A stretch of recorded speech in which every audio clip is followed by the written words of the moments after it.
tu es pingre ce soir, je vais changer, je vais laver ton cerveau là. Tu vas quitter ta pingritude là.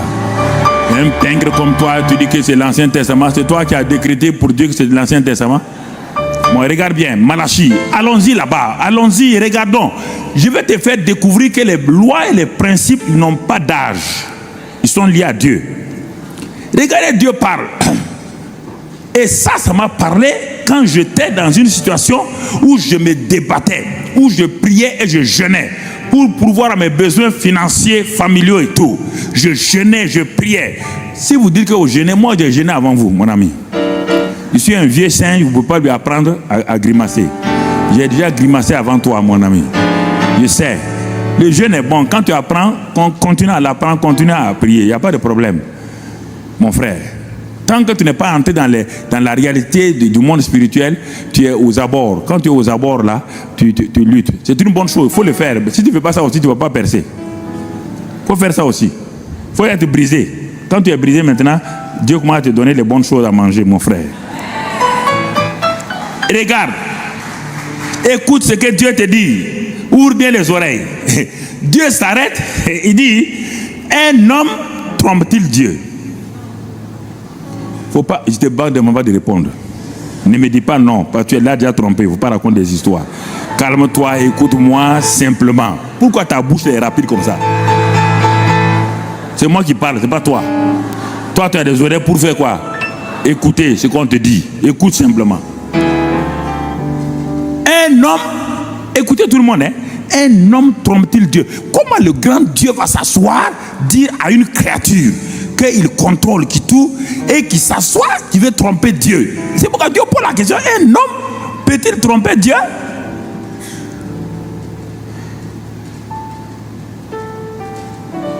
Dieu, il t'interpelle, c'est pour toi-même, c'est pas pour lui.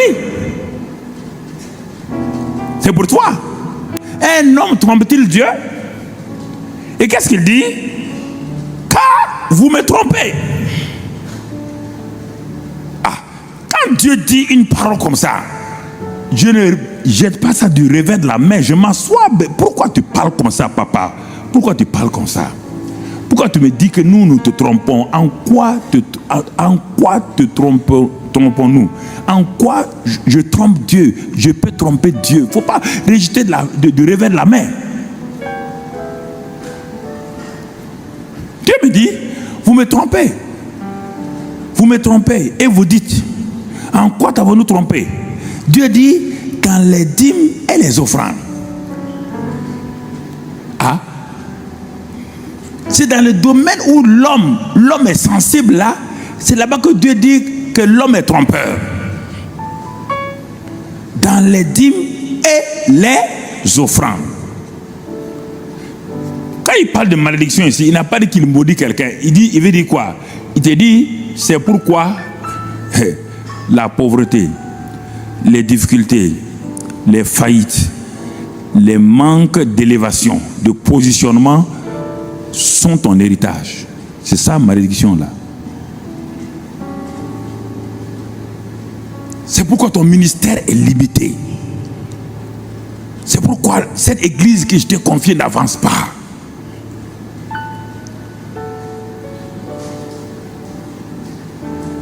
C'est ça. Dans les dîmes et les offrandes. Et vous me trompez toute la nation entière. Écoutez maintenant ce que Dieu dit. Vous me trompez dans quoi? Dans la loi de s'aimer et de récolter que j'ai donnée à Noé dans Genèse 8, 22, où j'ai dit que tant que la terre subsistera, la loi de s'aimer et de récolter ne finira jamais. De même que la nuit et le jour ne peuvent pas s'arrêter, de même que cette loi-là ne peut pas s'arrêter. Il dit, c'est dans cette loi-là que vous refusez d'appliquer, c'est en cela que vous me trompez. C'est en cela. Vous refusez de mettre votre foi en action pour voir ma gloire. Je vous ai pourtant dit, si vous croyez, vous verrez ma gloire se manifester. Dans quel domaine? Dans le domaine de la provision surnaturelle. Ce soir, on ne parle pas de guérison, on ne parle pas de délivrance, on parle de provision surnaturelle. Dans ce domaine-là. Et il continue et il dit, alors, que dois-je faire? Dieu ne nous laisse pas dans le flou. Dieu ne me condamne pas, non. Quand Dieu parle, il me fait un reproche, il va me montrer la voie à prendre. Alors, je pose la question à Dieu, bon, ok, tu me dis que je te trompe et tout, qu'est-ce que je dois faire? Il me dit, qu'est-ce qu'il me dit? Regardez maintenant, il me dit une chose, il dit, apportez à la maison du trésor toutes les dîmes. Apportez à la maison du trésor. On dit à la maison du trésor. On n'a pas dit n'importe où. On n'a pas dit apporter ça dans n'importe quel endroit. À la maison du trésor. Si tu transfères cela dans la loi de s'aimer et de récolter de Marc chapitre 4, tu vas comprendre de quoi il parle. La maison du trésor et les dîmes et les offrandes et la loi de s'aimer et de récolter correspond à quoi? La maison du trésor, ça correspond à la au quatrième sol qui est le bon sol. Parce que pourquoi? Dieu me dit ici qu'il y a une maison du trésor. Et cette maison du trésor là, je peux la manquer. Parce que lorsque je sème, la loi de s'aimer et de récolter, selon la parabole du semeur, lorsque je sème sur le chemin à côté de la route là, il est dit que cette semence là ne jaillira, parce que les gens vont piétiner. Le monde va piétiner à ses pensées. Le monde va faire que rien ne marchera. Ça, c'est pas la maison du trésor, c'est pas la bonne terre. Comme des chrétiens gaspillent, ils laissent que les gens, quand ils ont les dîmes, les offrandes à donner, ils laissent les pensées des gens dire non, on vous trompe, on fait ceci, on vous écrit sur l'internet, on insulte les gens, et à cause de ça, tu as peur. Tu viens de faire quoi? Tu es parti donner, mais tu as mis où? Hein? Le long du chemin. Il est dit que les oiseaux viennent et picorent rapidement, ils enlèvent. C'est pourquoi tu viens à l'église, tu donnes, et rien ne se passe. Par les oiseaux ont picoré. Quels oiseaux? Les oiseaux de ce monde-là, les oiseaux ont picoré. C'est pas la maison du trésor. Deuxième élément, donc il y a 4 groupes de chrétiens qui sont dans l'église. Il y a 3 qui vivent dans la misère. Il y a un 4e seulement groupe qui opère, qui travaille et qui a des résultats. Et écoute mon frère. Deuxième sol. Il dit la bonne terre, ça veut dire la maison du trésor. Donc, j'ai dit maintenant, j'ai compris. Je vais aller s'aimer. Dieu dit, mais tu vas s'aimer où? Quelqu'un vient, il prêche. Tu as la joie. Qu'est-ce que tu fais? Tu prends la semence, tu sèmes avec vraiment un artificialisme dans un sol rocailleux. Ça, c'est la joie légère. On est content, on a dansé, on a chanté, j'ai donné. Mais il n'y a pas de suite. Il dit que quand la semence là va pousser, elle va pousser, hein, mais tu ne verras pas de récolte. Ce n'est pas la bonne terre, ce n'est pas la maison du trésor. C'est un sol rocailleux. La loi de s'aimer et de récolter, tu la vois ici? Elle est dans tous les plans. Le plan d'amour, le plan de tout. Mais je prends aujourd'hui la provision surnaturelle. Tu as sémé, mais dans un sol rocailleux. Il a plu, c'est sorti. Mais tu ne vas pas récolter. C'est pourquoi tu entreprends des affaires, ça sort, mais à un moment donné, ça meurt tout seul. Je ne comprends pas. Parce qu'il n'y a pas de racine. Tu as sémé sur la base de quoi? D'un message qui t'a fait du bien. D'un message qui t'a boosté. D'un message qui t'a enflammé. Et tu as donné ça sans racine. Mais quand les épreuves se sont levées contre toi, quand les sécheresses sont venues, on dirait que tu es parti pour gratter, pour enlever ta semence. Il n'y a pas de récolte. Ce n'est pas la bonne terre. Ce n'est pas la maison du trésor. 3e groupe où les gens sèment, c'est quand ils sèment, les soucis, les problèmes, les épines de ce monde se lèvent contre eux et ils cessent d'entretenir la loi de s'aimer, de récolter. Quand les épines et les herbes poussent dans un champ, c'est-à-dire que le champ n'a pas été entretenu. Et que c'est pourquoi les herbes et les épines ont poussé plus rapidement que la semence. Ça aussi, ce n'est pas la maison de trésor, ce n'est pas la bonne terre. Alors, pourquoi, malgré que les gens sèment, ils ne savent pas qu'entre s'aimer et récolter, il y a beaucoup de choses qu'il faut faire. savoir entretenir, savoir désherber, savoir repousser les épines, savoir résister à l'ennemi par les paroles de gens qui vous disent, que vous lisez sur internet, telle personne, il prêche la prospérité, il tant. Et ces choses-là vous créent des problèmes. Et ça ne pousse pas, ça ne monte pas. Et pourtant vous avez sémé. Les 3 groupes ont sémé.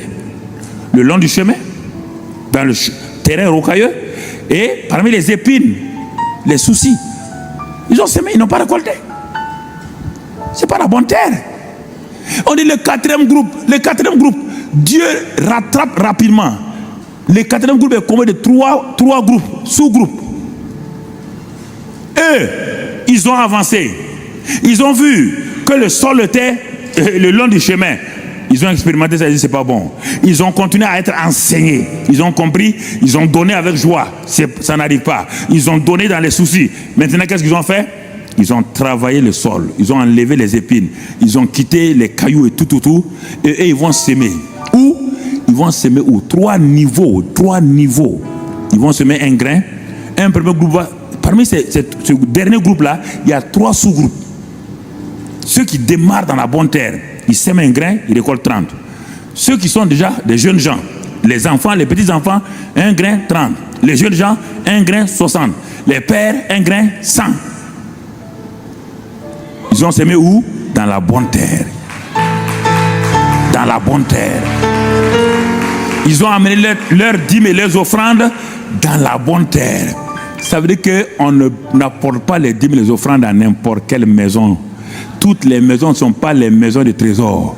On dit la maison de trésor, c'est au singulier. Ça veut dire quoi? Tout de suite, je vais développer. Ça veut dire quoi la maison de trésor?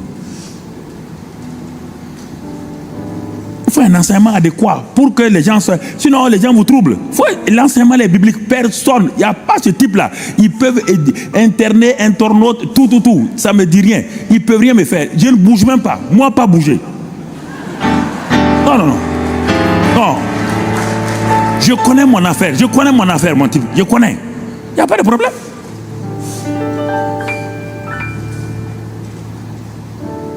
Et regardez. La bonne terre. Mais regarde, pourquoi je dis ça?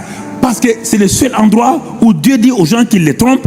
Et maintenant, qu'est-ce que Dieu dit? Apportez à la maison de trésor toutes les dîmes afin qu'il ait la nourriture à ma maison. Et Dieu termine la fin du verset 10. Mettez-moi de la sorte à l'épreuve, dit l'Éternel des armées. Mettez-moi. Dieu lance un défi. Il lance un défi à toi. Et c'est ce défi-là que les gens ont peur de relever. Et c'est pourquoi ils critiquent, ils racontent des histoires, ils condamnent. Quand un homme a peur de relever un défi, il trouve des justificatifs pour condamner les gens. Dans toute la Bible, le jour que j'ai lu ça là, j'ai repris ma Bible du commencement Genèse jusqu'à l'Apocalypse, je n'ai pas trouvé un seul terme où Dieu a dit de mettre quelqu'un à l'épreuve. Ni dans la guérison, ni dans la sanctification. C'est le seul verset où Dieu dit mettez-moi de la sorte à l'épreuve et vous verrez. Je me suis assis, il dit mais ça, il dit non. J'ai relu ma Bible encore, Genèse jusqu'à l'Apocalypse. J'ai relu. C'est comme vous ne lisez pas la Bible entièrement. C'est pourquoi les gens vont dire j'ai relu. Toujours, c'est sur le plan matériel et financier où Dieu me dit de les mettre à l'épreuve. Il connaît bien mon amour pour l'argent. Il connaît ton amour pour l'argent. Il dit de la sorte, mettez-moi de la sorte à l'épreuve et vous verrez. Regardez, Dieu prépare ta foi. Il ne veut pas qu'il y ait une hésitation en toi. Mets-moi à l'épreuve et vous verrez. La Bible dit si tu crois, tu verras. Dieu te dit ici sur le plan financier, si tu me mets à l'épreuve, tu verras. C'est la même chose. Si tu crois en me mettant à l'épreuve, tu verras. Tu verras quoi? Tu verras quoi, mon ami? Et vous verrez, si je n'ouvre pas pour vous les écluses des cieux, et si je ne répands pas sur vous la bénédiction en abondance. Ça veut dire quoi? Dieu me dit, s'il ouvre les écluses des cieux sur ma vie, puisque depuis le temps de Jésus, le ciel est ouvert. Et qu'est-ce qu'il va faire? Première chose, il va me donner quoi? Il va me donner des idées. Il va me donner des pensées. Il va me donner des concepts. Il va me donner des projets. Dieu commence par là. Beaucoup de chrétiens, vous êtes assis ici. Vous êtes des employés alors que Dieu voit des employeurs. C'est terrible. Des employés qui sont encore maltraités, syndiqués, désyndiqués, tout. Mais alors que Dieu voit des employeurs assis. Dieu voit des employeurs assis là. Pourquoi? Pourquoi vous souffrez tant? Pourquoi, frères et sœurs? Dieu dit que quand il ouvre les écrits des cieux, Dieu commence par les idées. Il te donne d'abord des idées, il te donne des concepts. Il commence à te parler dans ta pensée, dans ton imagination. Et tu commences à découvrir qu'il y a des nouvelles pensées qui sont en toi sur la gestion de l'église, sur la gestion de la famille, sur la gestion financière. Tu commences à voir, quand tu commences à pratiquer ce que Dieu dit là, tu apportes à la maison du trésor. Qu'est-ce que Dieu fait d'abord? Il ne répond pas par l'argent. Il répond dans un premier temps par des idées nouvelles, par des concepts, des projets. Et tu commences à comprendre une intelligence renouvelée. Tu as une intelligence, une sagesse. Tu sens qu'il y a quelque chose qui se passe. Quelque chose se passe. Tu comprends? Quand j'étais bloqué dans ma vie, dans cette vie-là, et quand je suis venu de la France, j'ai commencé à travailler. Mais je n'étais pas fidèle dans ni les dîmes ni les offrandes. Pas du tout fidèle. Parce que j'avais trouvé toutes les justificatifs possibles. Ah, il faut que j'aide ma grande famille, il faut que j'aide mes frères et mes soeurs, il faut que je fasse ceci ou cela, il faut que je fasse ceci ou cela. Dieu n'a rien dit. Tant que je n'applique pas ces lois, lui, il ne peut pas intervenir. La pauvreté a commencé à s'installer dans ma maison. 2 salaires, même avant le 25 du mois, je n'avais rien. Les poches sont vides, comme il a dit dans le prophète Agé, quand je fouille, le salaire est tombé par un trou. Il y a beaucoup de gens, les poches sont trouées. Quand vous dites poches trouées là, c'est des termes bibliques. Bah, tu n'as jamais lu ça, c'est dans la Bible. Dis ton salaire est tombé comme dans un trou. Tu t'assois, tu t'as dit mais 1500 euros. Qu'est-ce que j'ai fait? Madame, viens t'asseoir. Qu'est-ce qu'on a dépensé? Bon, on a dépensé ça, 100 euros ici, 200 euros ici. Et puis à un moment donné, tu arrives à 1000, tu ne sais plus où sont partis les autres là. Parce que Dieu a dit, c'est parti. C'est ça. C'est parti. C'est parti, frère. C'est parti. Jusqu'au jour où un jeune homme est venu avec un livret sur les dîmes et les offrandes. Mais j'étais assis sur ma terrasse, il est venu à ce livret-là. Bon, il avait ça en main, et puis un gars de l'Église Assemblée de Dieu, vous savez en quelle année? En 78. J'ai pris le livre. Il dit, mais j'ai regardé, quand on parle d'argent, dîmes et offrandes, il dit, bon, dans ma tête, il dit, bon, lui, il est jeune, il n'y a pas de problème encore. Moi, je suis marié, tant. Mais le Saint-Esprit me dit, ouvre le livre. J'ouvre et je tombe sur un témoignage de quelqu'un qui a été paralysé sur un quai de guerre à cause, il voulait fuir les dîmes et les offrandes. Le gars a commencé à être béni par Dieu, un chrétien d'une région de Burkina. Il faisait de la pêche. Il était béni. Mais quand les dîmes et les offrandes augmentaient, quand il devait donner 1000 francs, il n'y a pas de problème. Maintenant, il est devenu millionnaire. Pour donner ça, c'était difficile. Il a décidé de fuir, aller en Côte d'Ivoire. Il est parti acheter le billet du train. Il s'est arrêté à la gare de Ouaga pour attendre le train, l'express. Et quand il était là, les chefs de gare sifflaient 3 fois. Premier sifflet, c'est-à-dire dit aux voyageurs, préparez-vous. Deuxième sifflet, entrez dans les wagons. Troisième sifflet, donc le conducteur démarre le train. On a sifflé le premier sifflet, il a voulu avancer, ça ne va pas. Deuxième sifflet, le gars était paralysé sur le quai avec son sac. Le train est parti sous ses yeux.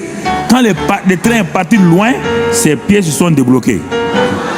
Il est retourné dans sa ville, s'est repenti sur son pasteur. Dieu me dit, veux-tu être bloqué? Il dit, pas question, Seigneur. Il dit, alors débloque-toi toi-même. Écoutez-moi, c'est là-bas que mon aventure de provision surnaturelle va commencer. En 1900, même pas 76. En 1976, je venais d'arriver. C'est là-bas que mon aventure va commencer. C'est là-bas que je vais commencer à comprendre. J'ai pris la Bible, j'ai lu ce texte de Malachie, j'ai lu tous ces textes-là. Je ne pouvais pas accepter tout de suite, comme beaucoup de gens, je voulais mettre ça sous le compte de l'Ancien Testament. Dieu m'a dit, lui, il est en dehors des testaments, il est en dehors des anciens, nouveaux. Lui, il est permanent, il est éternel.